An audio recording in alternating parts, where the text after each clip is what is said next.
Welcome to Fact and Suspicion. I'm your host, Dan, here with my co-host, Ben. Hello. And today we're discussing some con artists and fraudsters. Sounds entertaining. Honestly, it was a nice break for me. Like, it's nothing violent. Especially against children. Oh my God, I get so upset about that stuff. So if I'm correct, we're doing 3 different con artists in this one? Yes, we are. Okay. Let's get started. Let's talk about Barry Minkow. Okay. Some of you may have heard of him. He's pretty prolific. He's definitely not the biggest fraudster we'll talk about today, but he's well known. He has a special on it's on Discovery Plus. I think it's Investigation Discovery. It's an ID program right now called King of the Con. All right. If anyone's checked that out. I'm not familiar with it. Right. Well, at any rate, let's start with his story. Now, Barry got started in business at age 16. He actually started a carpet cleaning business out of his parents' basement, and he called it Industrious fellow. Yeah, he called it Z Best. Z Best. Z Best, and it was 4 capital Z's. Z Best. Okay, so industrious, if not particularly imaginative. Yeah. He got pretty imaginative later on, as you'll see. Okay.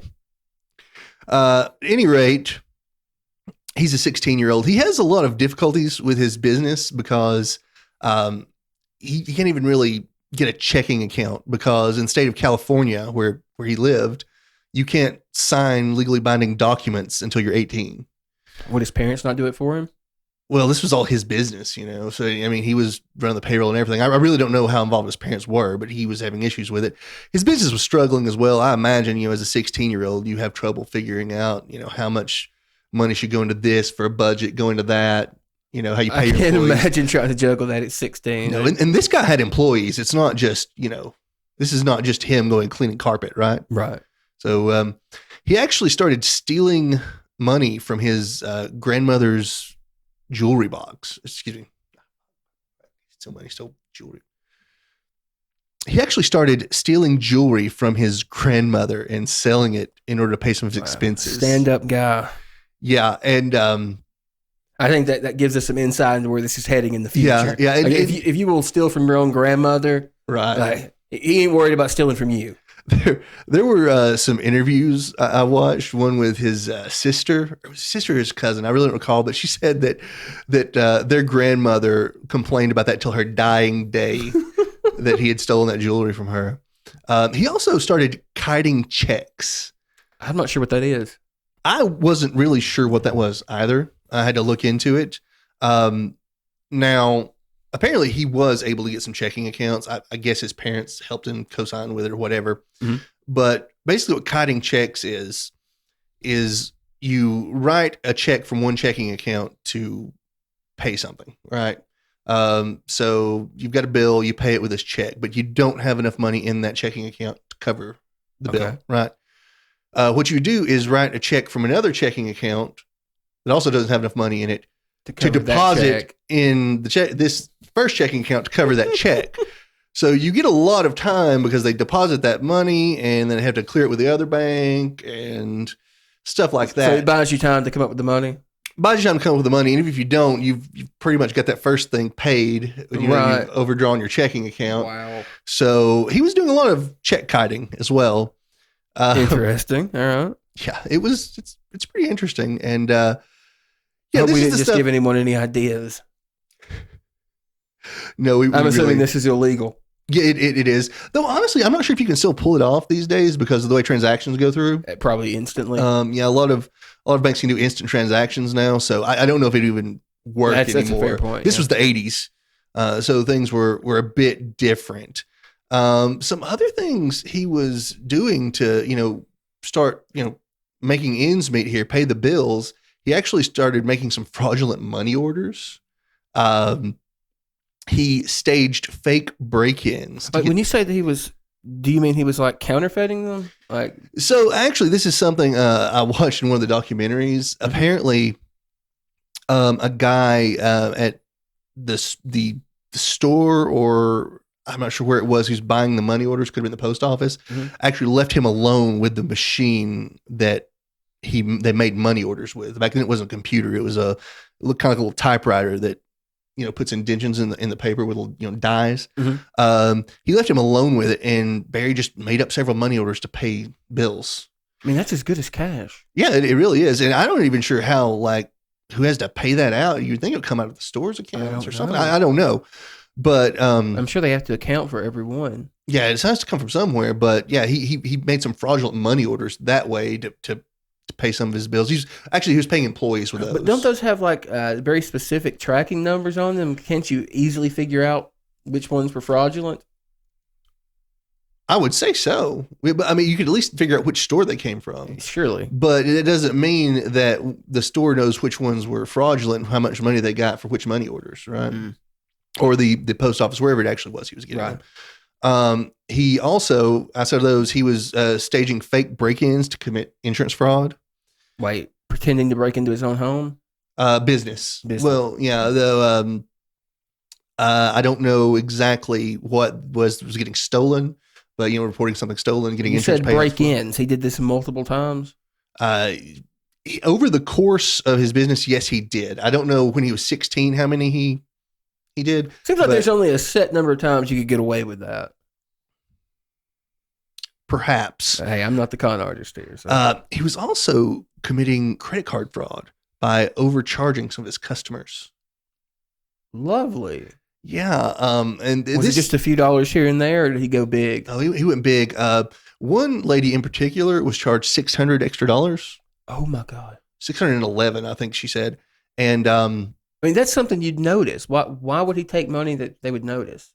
Well, I think a lot of people just didn't pay attention to what their carpet cleaning bill was. People just put it on the credit card and then go on about their business, and then they say, "Oh, that was a big bill," but they don't do anything about it.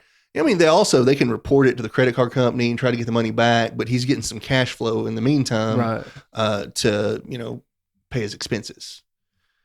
Now, so he was using just about every dirty trick in the book to stay afloat. Yeah, he was, and the credit card fraud may have actually started a bit later than the others. I just know he was committing that. Okay. Now, eventually, Barry gets into business with a man named Tom Paget. And Tom is an insurance adjuster. Is he also a con man of some sort? Well, he gets into being a con man at this point. What Barry and Tom do is they create fake insurance claims for fake buildings. And Barry's carpet cleaning service, Z-Best, branches out into doing insurance restorations. Like, if a building was flooded or damaged by a storm or whatever, right, going in, doing the restoration work on it. Okay. But it was all fake. And basically they were using How do you get away with inventing buildings? According to Barry, they just weren't checking to see if these places were real. I mean, I guess it's easy just to assume that the building they claim exists does. Right. And what they were doing is they were using the reports of profits from these restorations, these fake restorations they were doing, to show banks and investors how much profit they were making. Right. So basically starting up a big Ponzi scheme. Yeah, it's just completely fraudulent. Completely fraudulent. You've got a lot of people to attract investors. Yeah, throwing money at them to invest. Banks just giving them, loans because they think they're good for it. They're making so much money. Right. And they've got a lot of cash flow at that point. Okay. Now, they actually even create this seems like a really leaky ship. I mean, like it's just barely staying afloat. It does seem that way. It's amazing to me they lasted as long as they did. But Barry and Tom actually even created a fake business just to verify to the banks and investors that they were doing this work. Okay. Yeah, it's really insane. It was called Interstate Appraisals. Uh-huh. And it didn't even really exist. They were just forging paperwork to say, yeah, this is getting done. This is, the profit margins on it. This is, everything like that. They did, the appraisals for what was required of the I mean, again, this seems like restoration. a game of Jenga that's just about to come crashing down at any moment. And it goes a bit longer. How long is he able to keep this up? You just wait, sir. Okay. Just wait. Now, he uses that money from the Ponzi scheme and the investors to expand his business. He expands all across Southern California. Okay. At the time, he's got carpet cleaning businesses everywhere. And strangely enough, the carpet cleaning business is doing legitimate work. It's on the up and up, other than the fact that it's being funded. So he has actual employees who are doing actual work? Yeah, they're doing actual, and by all reports, they did a really good job of cleaning carpets. So they're just not doing those specific building restorations? Right, they're not doing that at all.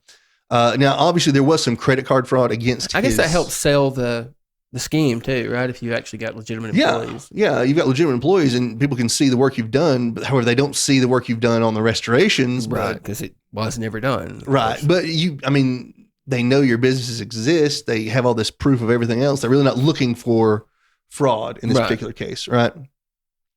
Because most instances of a Ponzi scheme like that, the business never existed, or the investment doesn't exist in the first place. Right. With this one, you had a legitimate business running, and it was just one arm of the business that was fraudulent. Okay. So that was something that I guess they just didn't look for at the time. Mm-hmm. And they were wanting to make that money from the investment. So. Yeah. I mean, when you have every incentive not to detect fraud, you probably won't. Exactly, right.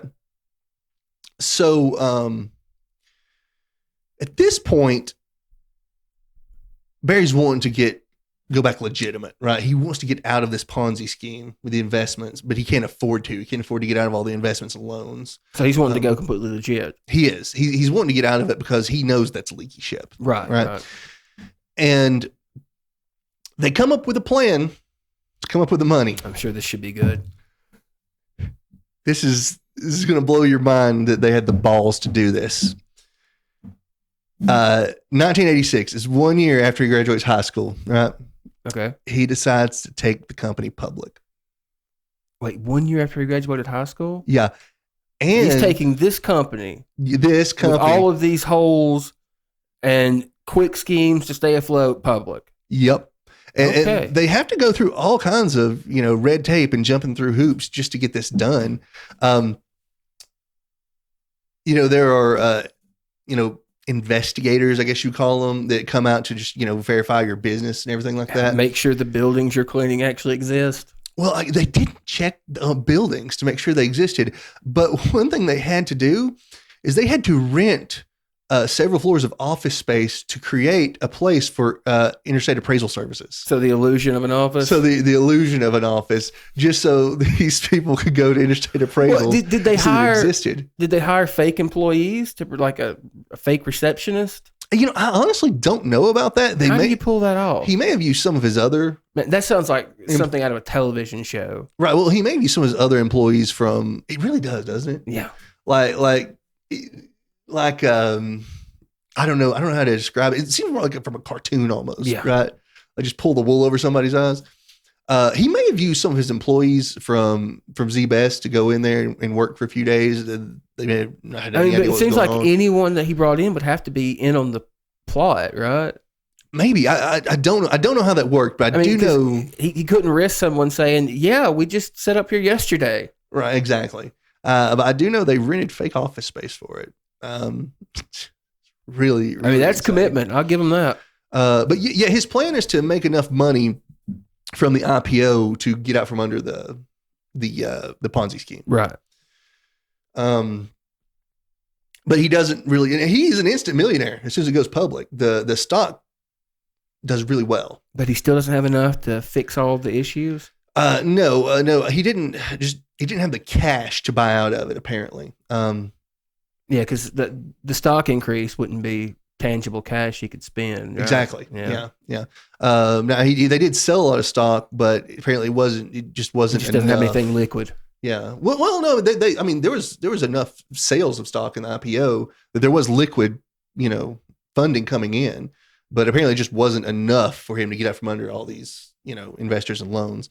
But they actually the IPO went off without a hitch. Really? Somehow. Right. Yeah. I don't know how the hell that works. No questions asked, no red flags raised.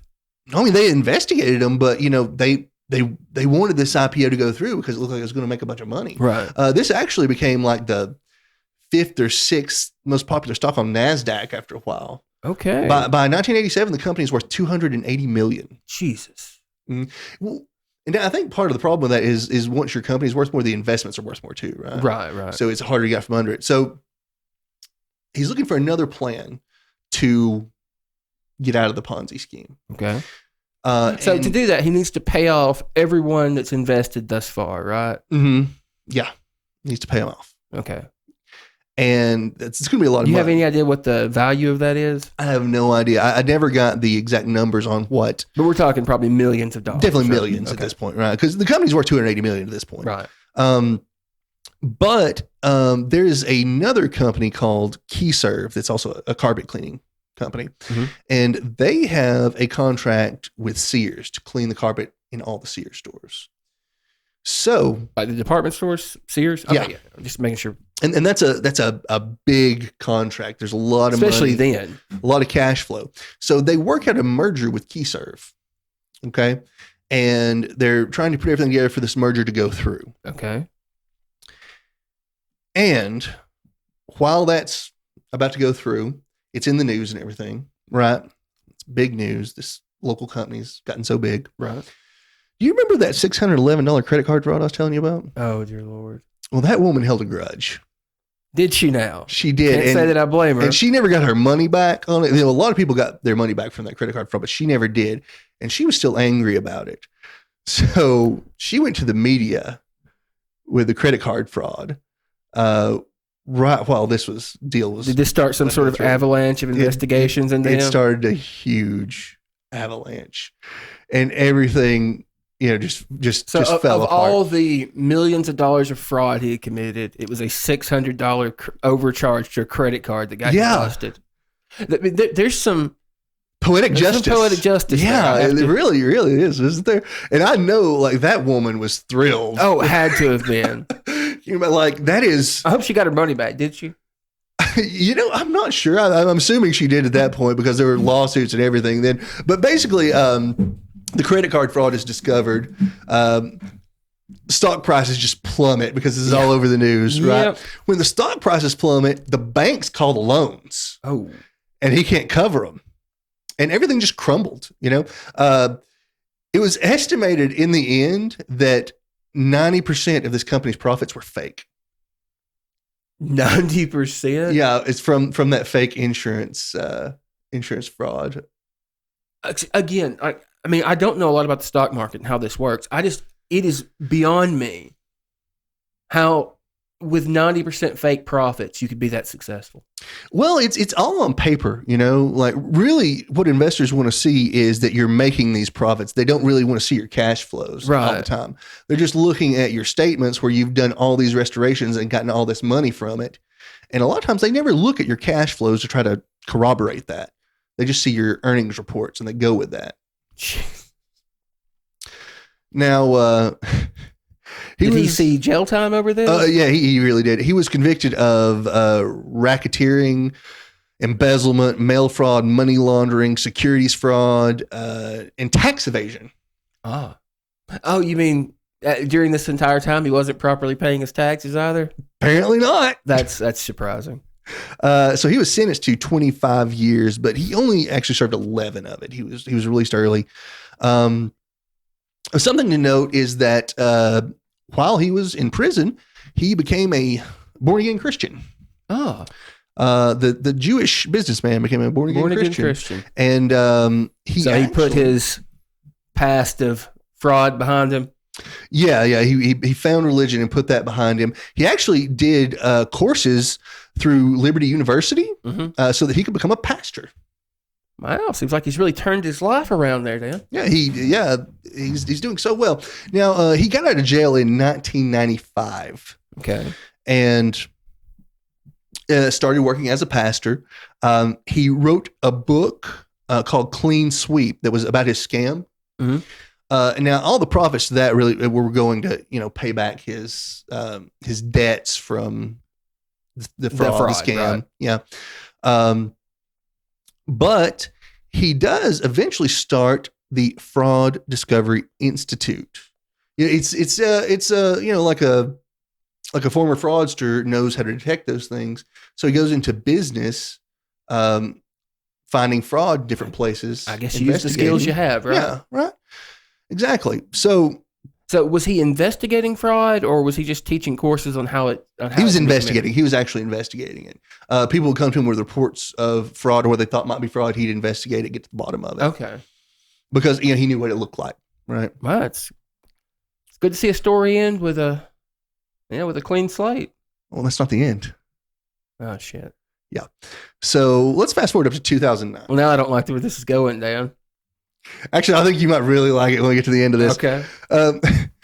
2009, a man named Nicholas Marsh comes to his Fraud Discovery Institute and is accusing a home building company called Lennar of fraud. Lennar, Lennar, Okay. Lennar. I'm not familiar with them, but they're big. So Minkow and Marsh together accused the company. Accused them of fraud. Minkow specifically accused them of being a massive Ponzi scheme. And when all these allegations came out, their stock prices dropped from over $11 to $6.55 a share.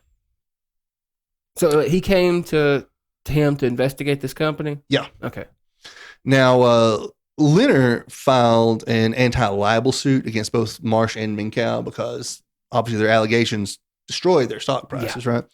And during this trial, this is just the anti-libel suit, right? This is not even this is just one person against another. This is not even about breaking laws, right? This is civil. Just civil.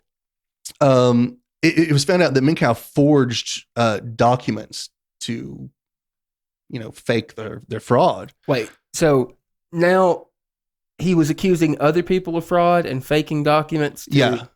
So Lennar did nothing wrong. Maybe they did do something wrong, but Minkow faked a lot of the proof. And also, much more seriously than that, well, serious in conjunction with it, I suppose, is he made a lot of money shorting Lennar stock. He shorted. So much for that turnaround, right? I think he shorted $20,000. He was this close. $20,000 worth of options. And of how much Lennar did he stock. make from this? I'm not really sure how much he made from it. I didn't find the exact numbers of how much he made from that because at least he didn't steal from the church. I thought that's where this was going. So hold on. Dear God, Daniel. We're not there yet. There's a little more with this. Actually, after he shorts all that Lennar stock, and when their prices dropped, he buys a bunch back because he thinks it's going to rebound. He is a real piece of shit. Yeah, I kind of like his style. I'll be honest. Like that is audacity at its finest. Yeah. And I said shorting stock. We're not like a financial channel. I should probably say like basically shorting a stock is you make investments which you're betting a stock will fall. Right. And that pays out a lot when it does fall. Right. At any rate. It's part of the futures market, right? Part of the futures market, which is complicated. A lot of it's above my head, but I know basically how that works because I saw The Big Short. Right. It's a good movie. Just check it out. Now, he ends up pleading guilty to insider trading because of this. Right. But during that scandal, it comes out that some members of his church are accusing him of fraud and embezzling money. Oh God! Using church funds to run his Fraud Discovery Institute. Do we know how much he stole from the church? It's estimated he embezzled $3 million from the church. What is a church doing with $3 million in the first place? This is a big church in California, man. I mean, come on. So here, especially with such a good con man at the helm of it, right? Jesus is getting paid. Apparently, make some money. Well, Barry Minkow is getting paid, right? So what's going on is so just to recap real quick. Yeah. Okay. He committed a litany of frauds and scams, and eventually got busted and went to prison. Yes. He came back out, and he actually sold books playing on his reformation, right? He was a reformed criminal, and now he was going to help other people detect fraud. And he was a pastor now. Born again Christian pastor. And he used these new positions to commit further fraud. Yes, he did. Wow. Yeah, it takes some real balls, doesn't Real it? stand-up guy. So let's talk about what he did with the church here. He had been forging signatures on church checks. He was using church credit cards for personal expenses, diverting funds from church accounts. And he was actually trying to defraud individual members of the church too. He got $300,000 from one woman in his congregation as a donation. Then there's $75,000 from another member. But did he? What was it for? What was he telling them this? It was for? The $75,000 was to build a hospital somewhere. Is what he told that man. So he was doing the Lord's work. The $300,000, what I read was it was actually meant to finance a movie about him turning his life around.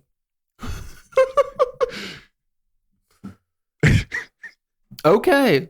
You can't make this shit up, dude. Nope. Can't make it up. This is very much real. So yeah, he ended up pleading guilty to conspiracy to commit bank fraud, wire fraud, mail fraud. How much did he get this time? God, I'm not sure, but he got out of jail in 2019. So he's out again. He's out again. Yeah. Surely he's too old by this point to be scamming people. I hope so. He did that documentary for ID, I know, but I really don't know what else he's doing right now. I don't want to know because it would just open up too much in my mind of what he might be doing wrong. At the very least, you can say he's lived an interesting life. A very interesting life. I can't believe someone that defrauded so many people is walking the streets right now, you know? Obviously probably not welcome back at the church anymore. Probably not. But yeah, that's So I'm assuming he doesn't have any of the illicit gains at this point. No, he has been ordered to pay so much back that I don't know. I mean, unless he had some stashed away somewhere that we don't know about, which is very possible. He may have that stashed away in some account somewhere, like a rat hole somewhere. I don't know. But no, everything he had was seized to pay off his debts. Well, and that's just story number one. That's story number one. So is he the worst of the offenders? Nope. Okay. Nope. But maybe the most interesting. Okay. But, definitely. I guess you could argue he's the worst, but yeah, but I guess none of these guys. Like, I don't want to say didn't hurt anyone because I'm sure they caused a lot of people a lot of serious financial harm. But have any of these guys like murdered anyone? No. Nope. Resulted in any deaths? No. So I mean, they're automatically like a cut. Well, a cut above the general type we're dealing with here. Then we'll talk about it when we get to the other one. Okay. Let's move along. All right. So who's up next, Dan? Now I want to talk about a lesser known fraudster named Kyle Sandler. Kyle Sandler. I'm not familiar with him either. Kyle was born in Maryland, but really the story gets started in Opelika, Alabama. Right. Shows up in Opelika in 2014, and he wants to start up a business incubator, right? So if anyone that's not familiar, it's basically you have like a big office space where new entrepreneurs can come work. You provide mentoring for them. Basically, they want to incorporate. You can provide them all the documents they need.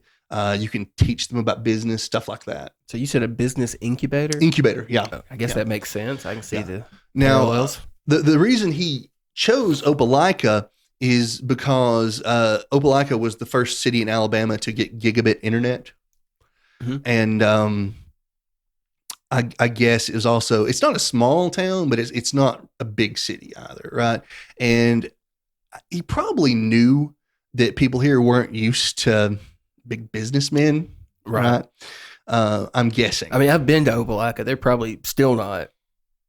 Right. Well, I mean, it's a nice place to live. Yeah. It's basically it's really close to Auburn, Alabama. If anyone is wondering, it's really part of the same metro area as Auburn.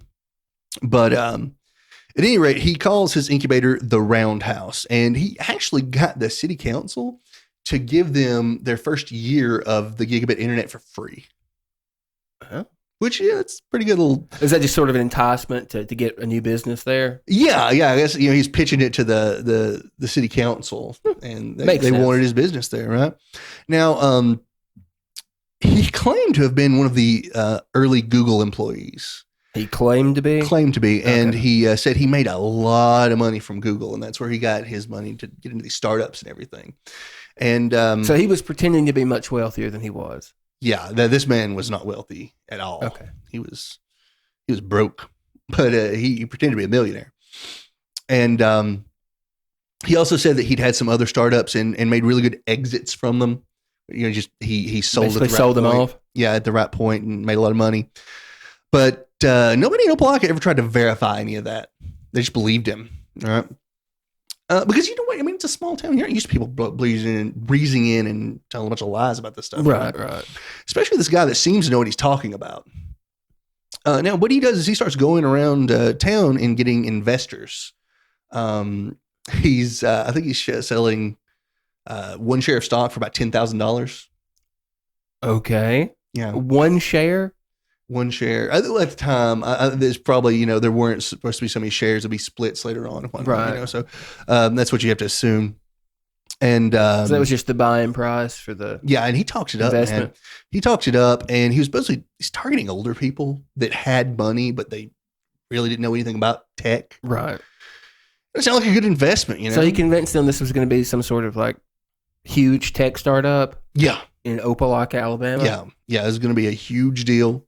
I mean, Opelika, Silicon Valley. Well, he said he was going to make Opelika the Silicon Valley of the East. Did he now? His exact words. Okay. That was at least what someone said in an interview that he said. I didn't hear it straight from Kyle's mouth. Well, go big or go home, I guess. Yeah, right. And he does. He gets a lot of entrepreneurs to come in and start doing work in the Roundhouse. And a lot of these are like legit startups. Oh yeah, no, these are. I mean, I'm not saying they're going to be successful or anything, but these are legit people that are trying to start business. Because thus far, this seems like a legitimate business venture. Yeah, no, I'm not saying that. I'm not saying that it couldn't have worked out if he had just done things a little bit better. But he did lie to a bunch of people, though. Right. Especially about his experience and his own personal wealth. Now, I mean, that having money and experience that opens doors that just would not otherwise be open to you. Right. And something else that opened a lot of doors for him is someone who came to do work in the Roundhouse, John Mcafee, founder of Mcafee Antivirus. One of the most insane, I say on the planet, not anymore. Not anymore. No, he is. I mean, now that guy, we could do an episode on. Yeah, I was thinking that we should do one drug on him, running, actually. Murder.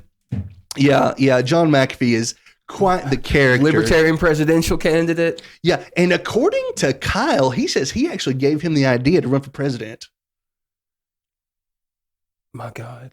Yeah, no way to verify to this point because McAfee's honestly, dead. Honestly, that could go either way. Right. As insane as John McAfee was, I mean, he could have just woken up one day and decided, hey, president, that seems like a fun job. Yeah. Let's do that.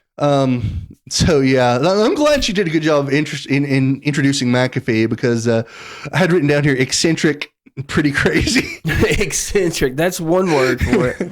He also believed in a lot of government conspiracies. This dude, he thought the government was out to get everybody, which I mean, maybe he was right. Maybe he was right. Who knows? Well, they were definitely out to get him because he was like millions of dollars in arrears in taxes. So yeah, he was implicated in a murder in Belize. Was ideologically opposed to paying.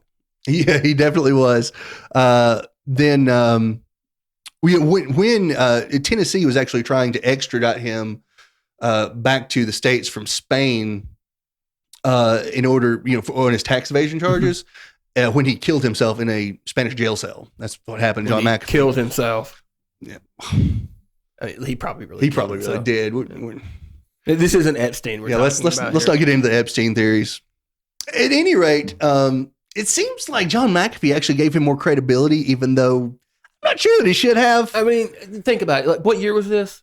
2010 2014 is when he started up. Shit, John was already a crazy person by then. Yeah. But I don't think his escapades were really that that thoroughly cataloged at that point. So I think it'd be really easy for someone like John McAfee to give you a lot of clout.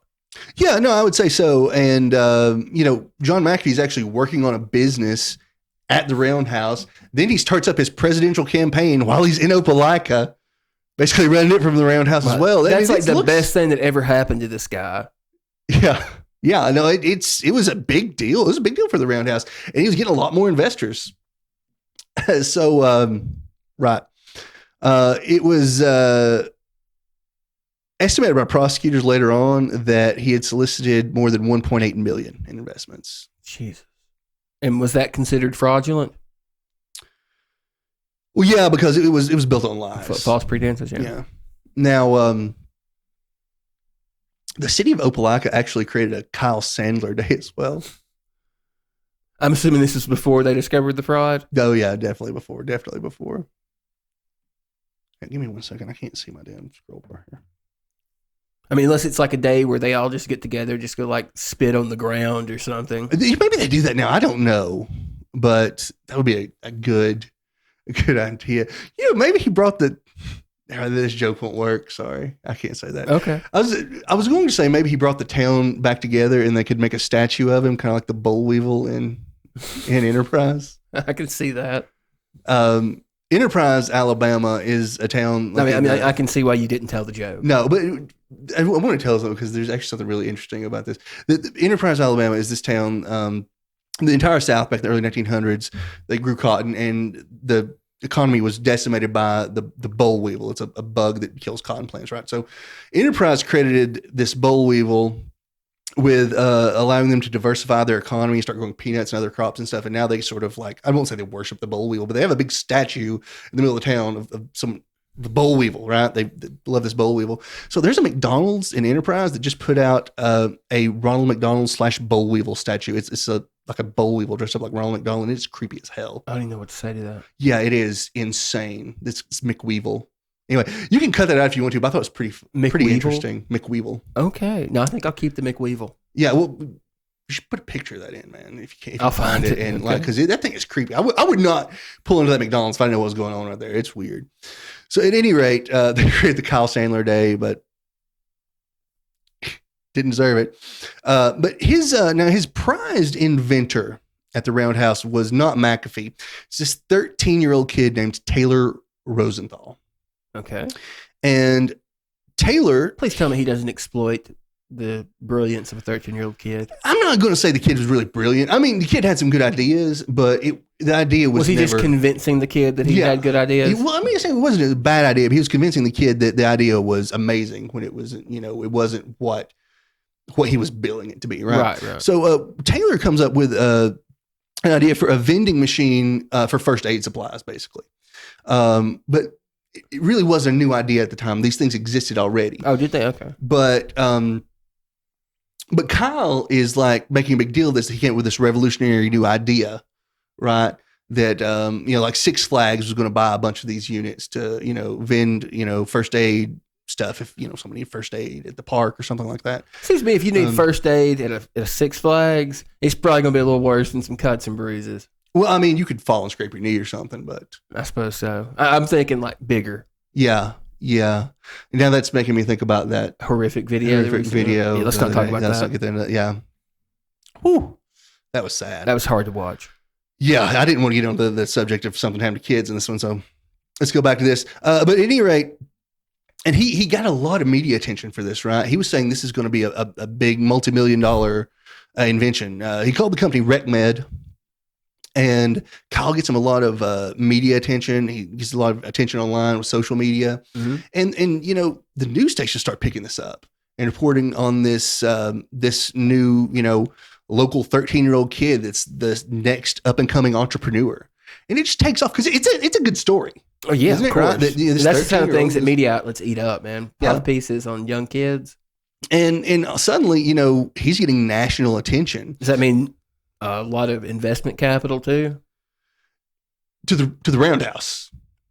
I'm guessing it doesn't make it to, what was that company, RecMed? No, technically, how that's supposed to work with these incubators, I guess, is the roundhouse is supposed to supply him what he needs. So people invest in the roundhouse, and the roundhouse has a percentage. So of what he's doing right now is he's created like a junior Bill Gates, effectively, of the vending machine for media, getting media attention to it. Yeah, creating like what was her name, like an Elizabeth Holmes effect. Yeah, right? like an Elizabeth Holmes effect. Really, but he's using this kid instead of himself. Yeah, he is. And Taylor is like going to conferences and speaking. Like he's on like national news media, and he's telling everybody how he turned down a $30 million offer for RecMed. And that's when people get suspicious of a 13-year-old kid turning down $30 million for his. Like they didn't even have a working prototype. Like an idea. It was an idea. They didn't have a working machine or anything. Well, when he says he turned down $30 million, does he believe that he turned down $30 million? He did at the time. That is we know now. Kyle just made that up. Just told him someone offered $30 million and advised him not to take it.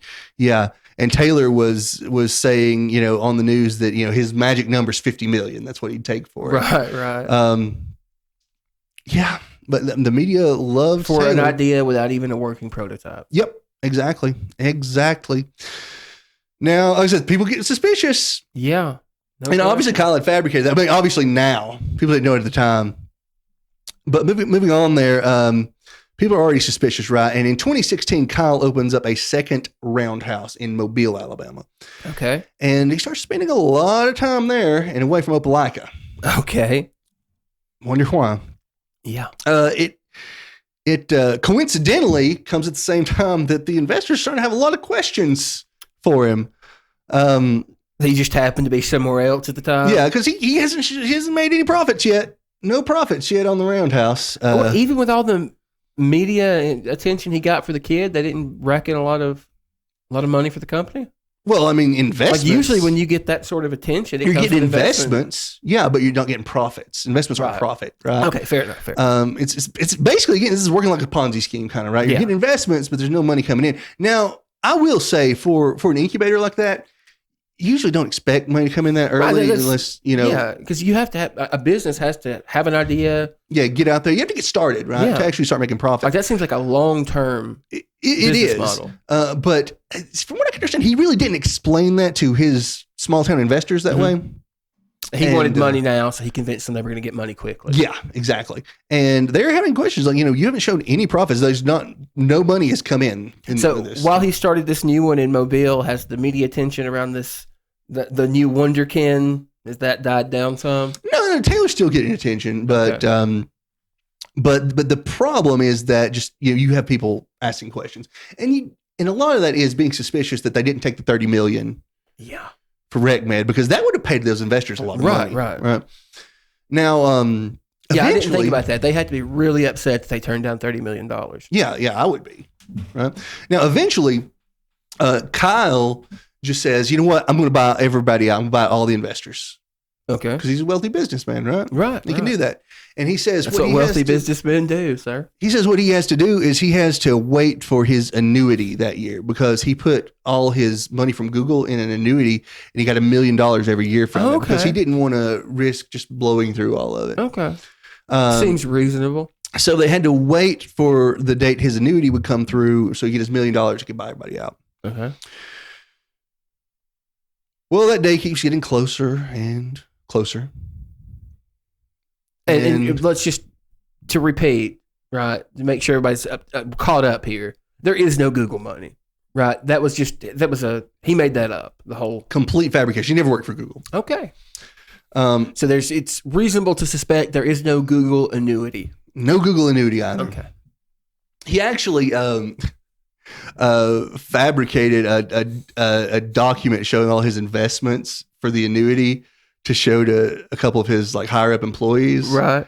And one of them called him on it and said, like, I saw you photoshopping this crap. So they weren't fooled?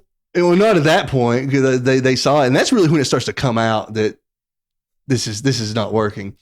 And so he tried to. Did he even know what that sort of document should look like? No, he knew. This guy. You find out later he's been committing fraud for a long time. Okay. So, but yeah, he had a good idea of what it should look like. It's just happened that somebody walked up on him photoshopping the Fidelity emblem on the top of the page because he knows how to fake stuff, but he doesn't know how to go in a private room with his laptop. I mean, it seems like you putting all this thought into it. You could close a door behind you, right? You'd think so, right? But he was up against everything. You know, he'd been under a lot of stress at the time, and I guess screwing people out of millions of dollars is hard work.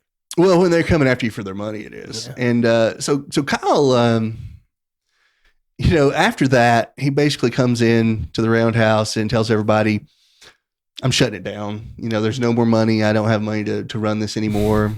Everything's over. And I'm sure everybody just forgave and forgot, right? Oh, I mean, all the entrepreneurs are just like tore up about it because, you know, they have these businesses they're working on and everything's just gone. But what about the investors? Well, the investors were very upset. But the next day when the investors come to the roundhouse to see Kyle about this, Kyle's nowhere to be found. He's skipped town. Okay. Now, obviously, at the point he skips town, law enforcement gets involved and they contact the FBI. And the FBI, you know, when they start looking into him, find out that he has committed just all kinds of fraud in the past. You mean he never worked at Google? Never worked at Google. He's been forging checks. He was getting loans under false identities. Okay. You know, just crazy crap like that. It was nothing on the level of this, obviously, but he had committed a lot of fraud. And I've never heard of this guy before either. No, he's not as big a deal as some of the others we're talking about, especially the next one we'll get to in just a few minutes. Okay. But they ended up finding Kyle a couple years later in Texas. And there's in the Generation Hustle episode about Kyle, there's footage of the cops approaching him, and his wife comes up, and they're explaining to his wife, you know, about this man's, you know, a fraudster, serial fraudster. Does she have any idea? Had no idea about it, and she also didn't have any idea. See, Kyle was married to 3 women at one time. Oh my God! Like he would marry someone, and then he'd end up skipping town and never bothered divorcing them. So this was his 3rd marriage. And well, at least he stayed busy. Yeah. All that fraud, didn't have time for divorces, right? So she couldn't have been happy. No, she was pretty upset about that. I imagine, you know. Anyway, I hate to laugh. A lot of people lost money on this. It's hilarious. It's so ridiculous. It's just so ridiculous that this happened. But yeah, in 2018, he pled guilty to 2 charges of fraud. He was sentenced to 63 months in prison, but he was released early in February of 2022, living in a halfway house now. So please tell me that he doesn't go back into defrauding. I don't know. People. He just got out. Like this was just like less than a month ago he got out. So it's hard to say. But he wasn't quite as audacious as the first guy, but entertaining nonetheless. I mean, creating the mini Elizabeth Holmes. Oh to get all the media attention for you. That's a nice touch. He was smart about it, right? He does claim though he wasn't actually trying to commit fraud here. He says he was trying to honestly run an incubator, and he wanted to run the Roundhouse like a real business, just with lies and deceit. Well, just with lies and deceit about his money and stuff. And he says he does admit that he was using some bad business practices when he did that, though. Oh, that's an admission. One of which is he was basically just using the company accounts as his own piggy bank, in his own words. I mean, this guy was buying fancy cars and all kinds of crap with that money. So, you know, that's more than bad business to me. Yeah. That's fraud. That's fraud. Yeah, I think that qualifies, yes. Yeah, and... no, to be fair to him, though, early in the story, it does seem like a legitimate business venture. No, it does. And I mean, other than the lying to investors to get the money quicker. You know, I guess it could have been. Yeah, I'd say a lot of cases of fraud, you know, could have become legitimate businesses, but they just... Because you lost people a lot of money, you get in trouble for it, right?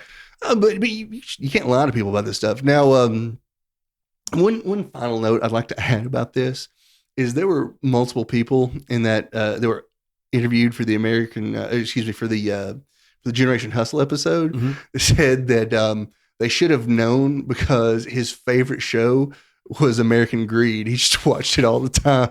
I'm not familiar with that actually. It's just a show. Appropriate. Yeah, it's just a show about people who defrauded other people and con people, basically. So yeah, there's tons of seasons of it. I think I've watched several. I think it's on Peacock. But yeah, you guys should check that out if you're into this kind of stuff. But yeah, that's Kyle Sandler. Okay, like I said, not as audacious as the first guy, but again, the whole creating the young wonderkid entrepreneur to raise money, that's a good touch. It's a good touch, and just the fact that he like breezed into this small Alabama town, turned it upside down. Yeah, turned upside down. I mean, like he didn't like ruin Opelika. Opelika's a nice place still, like right. But yeah, it's a crazy story. But shall we move on? So you said we saved the worst for last, right? The best known, at least. It's hard to say he's, well... Who is it? It's Billy McFarlane. That's the Fire Festival guy. That's the Fire Festival. We're going to talk about Fire Festival. We're going to talk about Fire Festival. Definitely the highest profile, and while he caused more financial trouble for people, I don't think he meant to do it the way Barry Minkow did. Right. He also caused quite a bit of heat stroke, didn't he? Oh God, yeah. Now he did. That's what I was saying. He did cause physical harm to people. Right. That's what you were talking about. It wasn't really on purpose, but he did cause some. If I'm going to assume everybody listening to this episode knows about Billy McFarlane or the Fire Festival. If you haven't, after you watch this episode, I highly advise Internet Historians documentary on the Fire Festival. Right. So good. So it's basically this festival that music festival called Coachella that he came up with, and it was a huge train wreck. They didn't deliver anything, but we're gonna get into it in just a minute. Sorry, Billy McFarlane. Yeah, he was 25 during that Fire Festival. Was he? Ordeal. Very young. Damn. But that's not where he really got started. His story really starts with a company. A credit card company, wasn't it? Yeah, Magnesis. Yeah. And later on, people have said, yeah, this was kind of a scam too. They just didn't realize it at the time, right? So let's talk about Magnesis, because even if you know about fire, a lot of people don't know about Magnesis. Magnesis came about because basically Billy was jealous of all these people that had Amex Black cards. Okay. Right? Because it's this huge status symbol, this black Amex credit card that, no limit. It means you're uber wealthy if you've got it. Get you into all kind of places that you just can't go otherwise, right? So he comes up with the black card for millennials, as he calls it, right? And calls it Magnesis. And the crazy thing about Magnesis is it's not really a credit card. It's like a prepaid thing then? No, it was a card, but you couldn't use it to pay for stuff unless you linked it to a debit card or credit card you already had. So basically you link it to your Capital One card and you run your Magnesis card and you're charging your Capital One. So it was just like a proxy for payment? Yeah. That seems like a terrible idea. Terrible idea, right? But it really cashed in on FOMO, right? The fear of missing out. Yeah, because millennials, we have that in spades. Yeah. But there was more to it than just the payment method of having this fancy black card, right? It was supposed to come with a lot of perks with having it. Like they had to pay an annual fee of $250, but they were supposed to get access to members only events and special parties. A $250 annual fee for millennials? Yeah. Holy God. Well, this is in New York too, so. I mean, it's not like they're not already paying thousands for rent or whatever. Right. You don't need that. Anyway, this is not sounding very attractive thus far. But no, but the thing is he was advertising these parties he'd have with, really famous people that would come to the party, and you'd be like, they'd perform, but you're, rubbing elbows with these people, right? Like Rick Ross. He had Rick Ross come to an event for his Magnesis card, right? And this is a big thing, because if you get to go to a party with Rick Ross or Ja Rule, who ends up involved with it eventually. Yeah, I remember Ja Rule's involvement. Yeah, Ja Rule eventually becomes the face of Magnesis. But, I mean, it's a big deal. And he's also there were some other perks because you're supposed to get special rates on tickets to like concerts and other events too, like that he would sell through the Magnesis website. If you're a member, you can get that. So think of it as like, it's like being a part of Costco or Sam's Club for, event tickets, right? Get a discount on these things. But it turns out later on he was selling fake tickets to stuff. They didn't know it at the time, but he sold fake tickets to the Met Gala, to Hamilton, to Coachella. Met Gala? Yeah. Seems like that'd be pretty easy to catch on to. Yeah, I would think so, right? But he was just trying to cash in on it at the time. I don't know how the hell people didn't just like blow up on him like, wow, Met Gala tickets, but whatever. Obviously the Hamilton ones too. Those are like, you got a bunch of tickets for Hamilton at that point in time. At least it's reasonable to have tickets for Hamilton though. Yeah, but I mean, there were you know what though? There were a ton of fraudulent Hamilton tickets at the time. So he could, yeah. I didn't know that was a racket. He could have just, said, oh, I must have gotten a hold of some bad tickets or something. I don't know what excuse he may have had. Fake tickets to Coachella too though. But this really didn't come out until later, right? Now, like I said, Ja Rule became the spokesperson for Magnesis, and that's really how he got to know Ja. And Ja is very involved with fire. I'm sure some of you know. But Billy comes up with the idea for the app Fire, and he said he came up with it when he was trying to hire Ja Rule to do a Magnesis event. Okay. That he had a lot of trouble, figuring out how to hire Ja Rule to do something. And Fire, before it was ever a festival, was an app that Billy had come up with the idea for. And apparently he and Ja were both involved in this idea. And it was a booking app, as Billy described it, to book talent. And this is not like, an app to book a clown or a magician, for Timmy's birthday party, right? It's for the uber wealthy to book Beyonce for Timmy's birthday party, right? You know what I'm saying? Like, you can book like really big acts on Fire. That's the selling point. Now, I am not very wealthy. I'm not a millionaire, and I'm, never going to be hiring, like Beyonce or Snoop Dogg or Taylor Swift or somebody to, play an event. But I don't know if I'd be wanting to use just like an app to do it. You'd think there'd be someone you contact to set this stuff up. Yeah. I don't know. It may have actually been a pretty good idea. It sounded good anyway, the Fire apps. Like if I'm going to tell people that Taylor Swift is performing at my event, I want more than just a confirmation on an app. A confirmation on an app that I have, right? Don't you think so? At any rate, though, this is the idea. And the Fire app seems to take off. It's getting investors. People like the idea of it, and it sounds good on paper, right? I think it does. It doesn't make a lot of sense to me. I think there's some holes in it. It's so niche. It's hard to say it's a great idea, but it's an idea. It's not a terrible idea. It takes off. You got Ja Rule involved. It would probably have more utility if it was for the average person. Yeah, but I mean, given your small demographic, expected user base, I don't know if it's a great idea, but it's not awful. I don't know. But anyway, so Billy and Ja, they hang out a lot at this point. Okay. And they took a trip to the Bahamas. All right.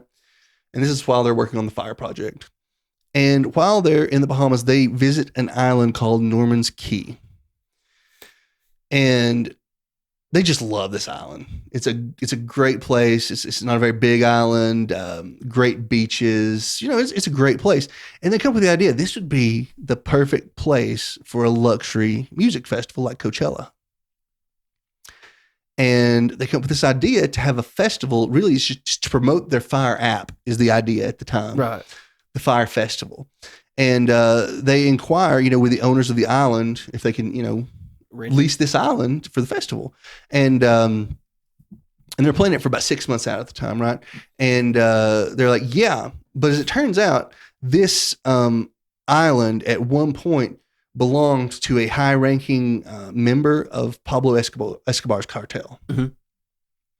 And the current owners of the island said, you can use it, but you cannot use the name Pablo Escobar in any of your, promotional material. We don't want to put that out there. Which they immediately did, right?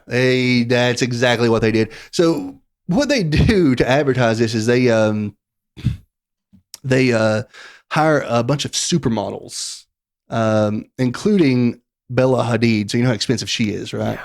Well, I mean, I don't know exactly how expensive she is, but I know she's. Well, hot. I mean, she's. I don't know exactly either, but I know it costs a lot of money to get her down there. Right. And a lot of other supermodels, and they come down to Norman's Key and they basically just film them like hanging out on the beach, partying on the island, swimming, stuff like that. Yeah, having a good time. They're filming all these supermodels. And I mean, what better idea to advertise your luxury festival, right? To think these supermodels are going to be hanging out there. Gorgeous women hanging out. Yeah. Keep my microphone. Now, they film all this material. And in their promo material, they talk all about this being Pablo Escobar's island. Right? Of course they do. And then they hire a lot of social media influencers to post about the Fire Festival. Now, this part I remember. And if it's what they're posting is just like these orange tiles that said fire on it. And you just click on it and it'll take you to the website for the Fire Festival. And it's got all these, the videos of the supermodels. It's got the ticket prices, all these packages and stuff you can buy. And they start selling tickets for it right away.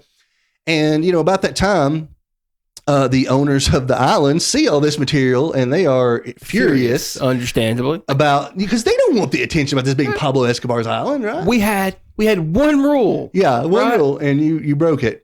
Don't mention the Coke overlord's name, right? Yeah. That's all we ask. We don't want to be associated with the drug kingpin. Yeah, Billy was like, oh, that's the best thing to mention, though. Right. People love Pablo Escobar. And there is kind of a weird cult obsession with him. Yeah, there is. And anyway, though, so they say you can't use the island anymore. You broke the contract terms. It's done. So they got 4 months left till find a new this island festival, and they have to find a new location. Keep in mind, read a lot about this, and most experts say a festival of this type takes 18 months to 2 years to plan and execute. Really? Yeah, and they're looking at 4 months now, and they don't have the location. Shit. Well, I guess we now understand why it gets as bad as it does. Yeah. Now, Billy, he thinks he can pull this off, right? Of course he does. Like this guy's like go big or go home, right? And he just keeps moving forward. And by the time they find the new location, they've got like 2 months left. Okay. They'd build it as this private island, the Fire Key, but they end up putting it on a larger island with sandals on it. And this is what is that? Sandals. Sandals is a big chain of resorts. Oh, okay. Yeah, okay. like yeah. So I've never been to one either. Sorry, sir, but I know about them super on TV. But it's just like a luxury resort you go to and go to hang out in these beaches and get spa treatments and junk like that. Right? Okay. Was it roughly the same size as the original one? No. This island's quite a bit bigger, and like I said, there's a sandals on it, and there's a lot of people that live on this island too, okay. right? And so they're actually they're just leasing a part of this, and I think they actually lease it from the Sandals Resort. That was supposed to be developed into a parking lot at some point, and it just never got done. Right? And it looks nothing like what they've advertised. It's not even on the beach. It's like gravel and there's some pavement and stuff. It just looks like crap. So it went from island paradise to old parking lot. We paved paradise and literally put up a parking lot. Yeah, okay. It did. Of course, none of the people buying tickets even get to Counting Crows.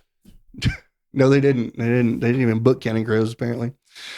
But at any rate, they find this place, and the ticket holders, they don't know what this new place looks like, but this is first big red flag here. This place is not a good spot for it. Right.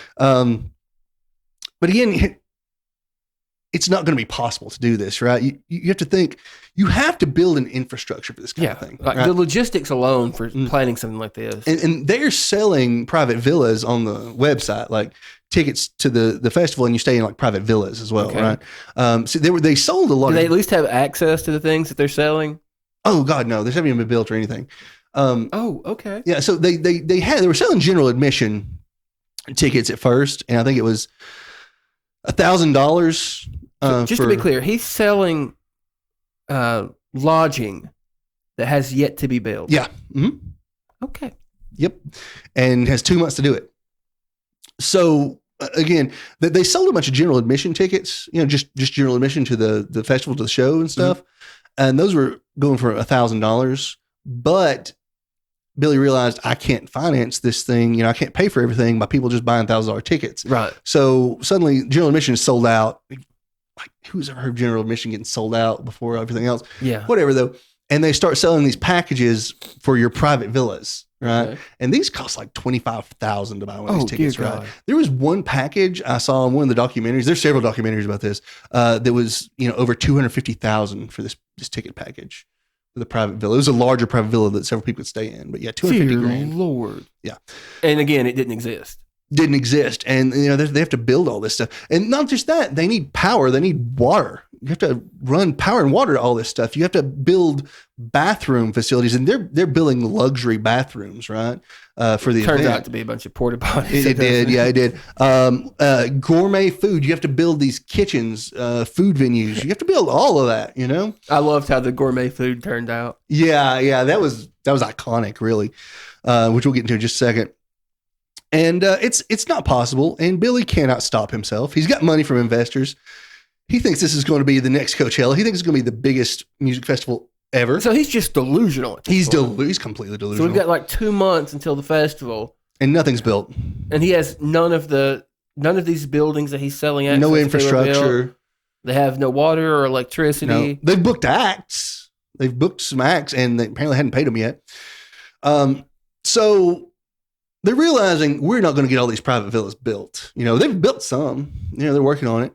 So he finds out he can get a bunch of leftover FEMA tents and big white FEMA tents. And he buys a bunch of these FEMA tents, just sets them all up on the island for housing. Could you imagine paying for a private villa and then getting a FEMA tent? Yeah, like the private villa with air conditioning and everything, with power and water. And now then you've got a FEMA tent. You get a FEMA tent, yeah. Where all of your personal belongings are going to get stolen. Yep. And, yeah, I cannot imagine how furious people had to have been, dude. Again, they were just bringing in porta potties for their luxury bathrooms. I don't even know if they ever built any shower facilities. I don't know if that happened or not. I think showering was probably the least of some of these people's worries. It's not like they stayed very long and it got started. Well, my understanding is some of them stayed a hell of a lot longer than they intended to. Oh, yeah, we'll get to that. But here's the big problem with this. Billy still can't pay for everything, even though people are buying tickets hand over fist. He can't afford to finance this festival. So he's begging for new investors. He's taking out loans, doing everything he can to get money to just get this all set up, right? Mm-hmm. And it's not going too well.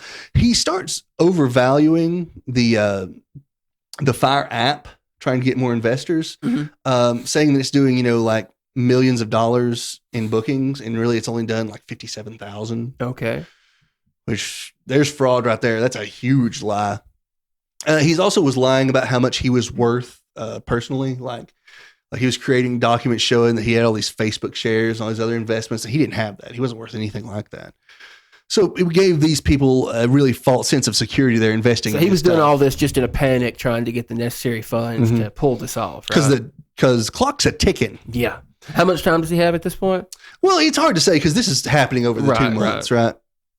So he has at most 2 months at this point. Yeah, he's not even that much at this point. He's panicking. He can't pay for it. He can't pay the workers that are building stuff. He can't pay his own employees. I don't know how you're supposed to make a profit on this when you can't even set up the festival for the money that everybody's paying to come to it. Right. It seems like the money that's coming in is still not enough to cover the expenses. Right. He's losing money. So he comes up with another idea to get some cash flow. And this isn't just completely out of the realm of possibility because other festivals do this. I think Coachella does it. Mm-hmm. Basically, he sent an email that everyone's going to use an armband to pay for things. Yeah, I remember that. It's going to be a cashless festival. And he wants them all to deposit money into their armband account, their Fireband account, so they'll have plenty of money to spend at the festival. Right. And he said he was suggesting $300 per day of the festival to spend. Wow. Big spender. I mean, How much money does he think the average person has? Well, people that can buy these tickets. Like, how much were the cheaper ones? $1,000 for the cheapest tickets. I mean, and most people pay at least $25,000 to go. Jesus. Okay. So maybe the demographics here is different than the people I'm used to dealing with. Right. Well, I mean, like, it's all rich people that go to Coachella, right? I don't know how much they pay for food and stuff at Coachella, and people want to stay hammered all day, I imagine, buy a lot of alcohol, but $300, my God. At any rate, so then people start charging up these bands, depositing money on their band accounts, and it's still not enough money to pay for everything, right? It's insane. Billy cannot pay for any of this stuff. He still to this day has workers that have been paid. Well, how is he making anything off the band accounts? Is he taking a percentage? No, not taking a percentage, but he's, basically just getting the money, and there's just cash flow for him when they deposit the money. Wait, I thought it was on their bands, though. Well, it is, and it's still technically they have whatever money in that account they can use on food at the festival and stuff. The festival owns all the food stuff and everything, right? Okay, I get it now. But it's just cash flow for Billy when they deposit the money. He's got all this money to, he's actually paying lenders at this point too, because he took out basically like a payday loan for $3 million. I didn't realize that the whole band idea was just another desperate attempt to raise cash flow. I thought it was just like a stupid gimmick that they came up with. Well, like I said, there are other big festivals that use the bands. They want you to go cashless. I mean, you don't want to carry $1,000 in cash. I understand the temptation, right? But at any rate, he still can't pay for everything. And it's time for the festival at this point. And this stuff's not ready. They got some tents, they got a couple places to get food. Cheese and crackers. It was cheese sandwiches. Oh, was it cheese sandwiches? I'm sorry.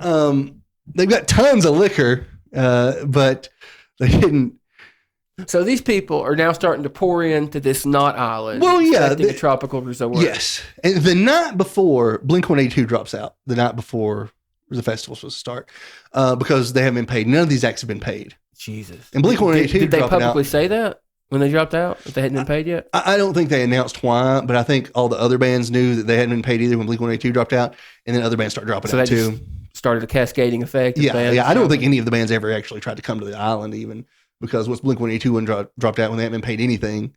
You would think if you want a music festival, that'd be like the first thing you pay, the music. You would think so, but when you don't have a stage for them to play on, what are you going to do? Right? Hadn't even built the stage yet? Well, I'm not saying they hadn't, but they had to build the stage, right? I mean, they probably built the stage. I don't know. They never got to the point of trying to listen to any music, so... At any rate, the night before also, Blink-182 drops out, and there comes this huge downpour, right? Just an insane storm. Okay. Soaks these tents. Soaks everything inside the tents. And this is before the people show up? Before the people show up. It's not even livable anymore, right? Like, you can't, nobody want to stay in this. I mean, it's just like one final slap from God. Like honestly, like at this point, like homeless people in LA will be like, I can find something better. Right? You know what I'm saying? Like, this is soaked. I don't want to stay in this. And people start pouring in, right? They fly into Miami. And from Miami, they're supposed to catch these little private jets, luxury jets, to take them over to the island. And to be clear, at this point, there's no public inkling that this is not working out, right? Not yet. Not yet. They all still believe that this is going to be this glorious... Best thing ever. Right. Best thing ever. So they're supposed to get on these private luxury jets and fly over, but they're instead these big planes that are all economy class that fly them from Miami to the airport. Was that their first inkling? That's the first hint. Something's wrong. And then they stick them all on these old school buses and drive them out to the festival site. Rock 2. And then they pull up and they see this big gravel lot, no beach, FEMA tents everywhere. You can see the FEMA logos on the tents. And these kids are panicking at this point. One of the documentaries was talking about how the people on the bus just burst out into tears when they saw the site for the festival. I've seen some videos of people panicking. It's sad, but it's also kind of funny, I'll be honest. Yeah, and I hate laughing at people's misery, but sometimes people's misery is... Well, we're not the only ones. I mean, like, funny. Every late night show, every radio station, everyone's making fun of this at the time, you know? Right. They get there and they don't even have a system for people to find their tents and their villas or anything. And they're just standing in line. They just make lines because they don't know what to do. So people are just wandering around, like, picking whatever tent they can find. Well, not yet, until Billy gets up on a table and says, everybody just go find yourself a tent. and it's chaos at that point. Everybody just tries to find tents. Like, people can't find a place to live. You're having to go grab mattresses off big stacks of mattresses. What about the people? How did he explain this to the people who had paid $20,000 for a private villa? I don't think he really is doing any explaining at that point. At this point, people are just trying to survive the night, and it goes from tropical island resort to, this is almost like last week's episode, man. Except without people murdering each other. Yeah, and this one really happened. Yeah, this one really happened. So this is not April Fool's episode, though you would think it was if you didn't know any better. You saying Danganronpa's not real, Daniel? I'm saying, well, in a sense it is. At any rate, though. Anyway, so these poor people are now flooding into this hellscape they thought was going to be a paradise. Exactly, a hellscape, right? And it's going all over Instagram now, too. There's tons of influencers there that have a lot of followers. And it's just all over the place. This is hell. We're in hell. Do you have a list of the promise and then the meager scraps he was able to come up with? No, I really don't have a list. So we got FEMA tents for $20,000 villas. Your gourmet food turns into cheese sandwiches. Like, we got to put a picture of the cheese sandwich up. I will. Because that was probably the most iconic image of, like, you had the original, like, orange tile, and then you had the cheese sandwich. That was like the before and after, right? So yeah, it's chaos. People start heading back to the airport, but there's no flights to take them back, right? Because these were charter flights that got them there. Right. And they're just like hundreds and hundreds of people just sitting in the airport for hours and hours. They try to get them on flights. They have trouble, with immigration in the U.S. They've got to have paperwork filled out. I mean, it is hours and hours and hours. These people start finally getting back to the U.S., but you have thousands of people still there that are stuck. So here's the thing. When Billy started welcoming these people into the tents, right? Mm-hmm. Like, he actually let these people arrive. He knew at this point that all the music talent had backed out.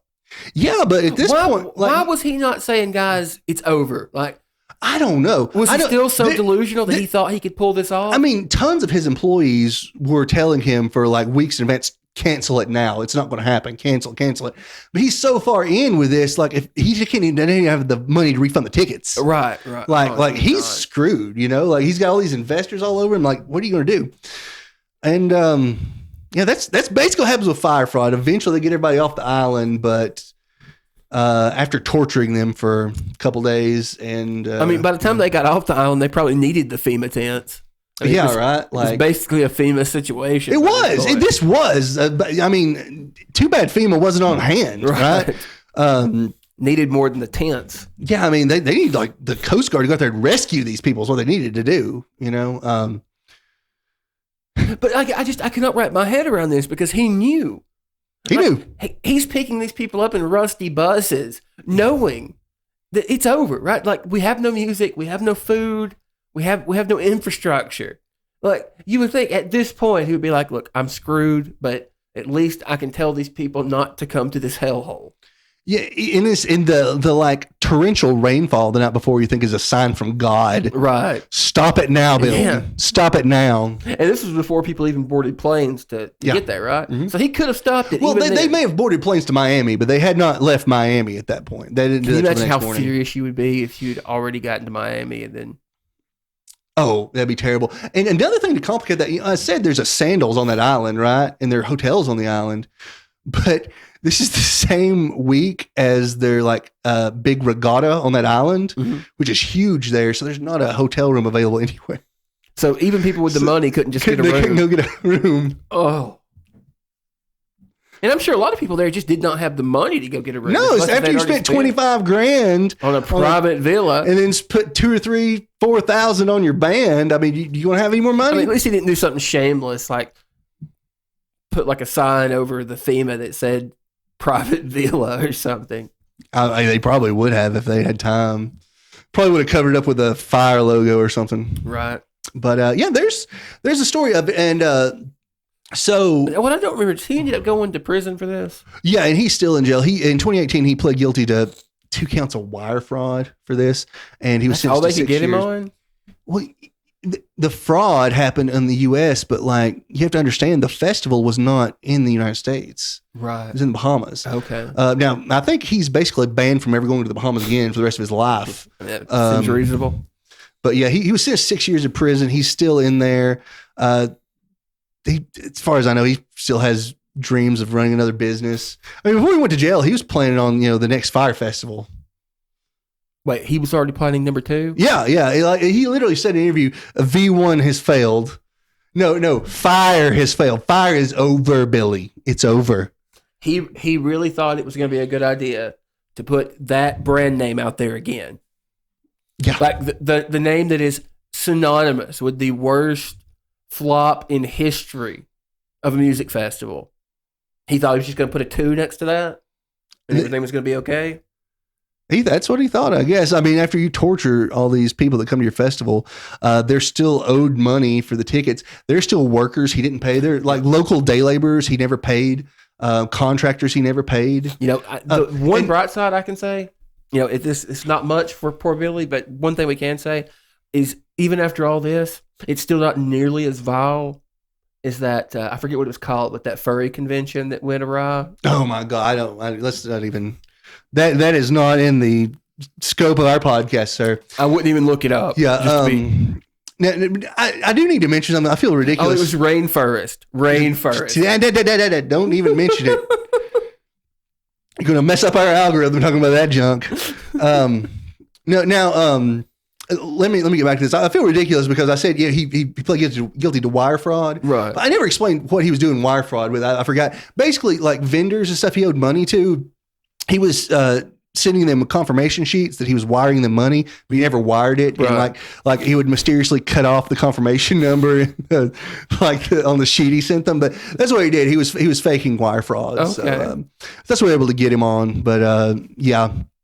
Though I gotta say, man, like at least with Billy McFarlane, I don't think he's going to have the opportunity to defraud anyone else because unless he changes his name and gets plastic surgery so he looks completely different, like everyone knows about Billy McFarlane. No, the thing is, at least with him, like what sets him a little apart from the other ones is that I think this probably started out as a legitimate venture. No, I think it did. This is like something he got in over his head and just started committing fraud after fraud to keep it afloat. Yeah, he bit off more than he could chew, but you have to understand he did sell fake tickets with Magnesis before this. So, that's true, yeah. So he was doing this before. That's true. But I don't think he meant for this to, I think he meant for this to be a big thing, to be real, to make the profits on it. But what I just still don't understand is how did he think he was ever going to make any money on it when you've sold all these tickets, you still can't pay for what you need to pay for to get the festival going.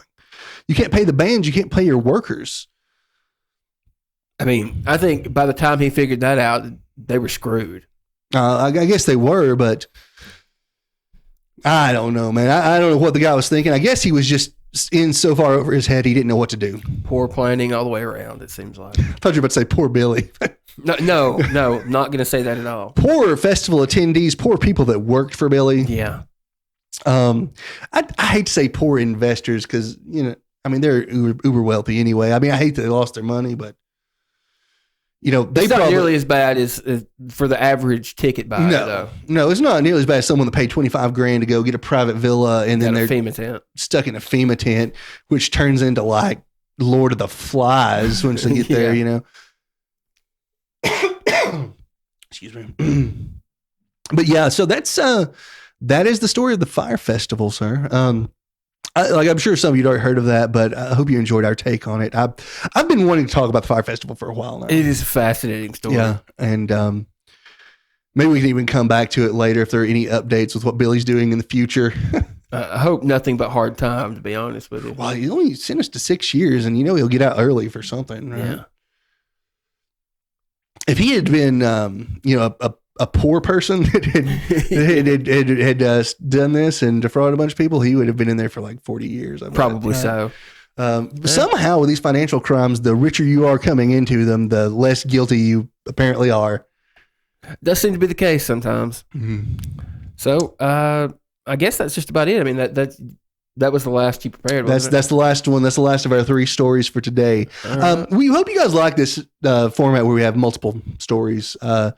Let us know. Leave us a comment about it. Like I said, we're always trying new things. Yeah. Just to, we want to see what people like, and we wanted to move away from the like more doom and gloom stuff. hey, not that we're stopping that. We just we just a temporary break. we just want to like try new things and break up the monotony a bit, maybe. Yeah, we're looking into having discussing some cults as well. So if you have any favorite cults, let us know. Yeah. So next week, maybe next week will be the cult episode.